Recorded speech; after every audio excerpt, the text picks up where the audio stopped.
Mbi një dekadë më parë, socialistët... Antarja e Komisionit të Posaçëm për Territorialen nga Partia Demokratike, Jorida Tabaku, e konsideron reformën si një ndarje politike dhe që centralizon pushtetin dhe dobëson përfaqësimin e qytetarëve. Në këtë drejtim, deputetja demokrate solli dhe shembullin e bashkive që kanë pasuri të shumta natyrore, por që përfitojnë shumë pak nga shfrytëzimi i këtyre burimeve. Ato që ofron nën toka, pasurinë që ka sot Shqipëria. Pushteti vendor merr vetëm 5% të saj.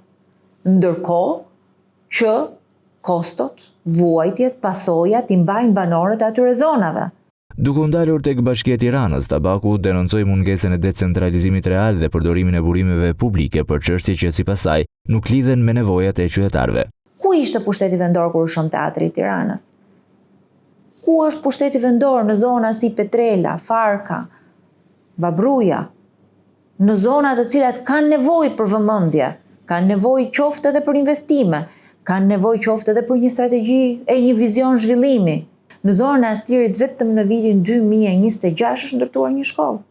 Është një zonë që sot është pothuajse e madhe sa qyteti i Lushnjës. Tabaku e lidhi reformën territoriale dhe me shpopullimin e vendit. Ajo ju referua të dhënave të censit, sipas të cilave popullsia e Shqipërisë ka rënë nga rreth 2.8 milion në 2.4 milion banor. Në letër, se në fakt janë akoma dhe më pak. Në akuzat e saj, Tabaku shkoi edhe më tej kur thotë se shumica socialiste dhe kryeministri i kanë përdorur kryetarat e bashkive për të avancuar interesa politike dhe ekonomike të pushtetit qendror. A e dini që ligji i zonave të mbrojtura ka ardhur si kërkesë nga një grup kryetarësh bashkie të majorancës? A e dini që paketa maleve ka ardhur përsëri si kërkesë e tyre?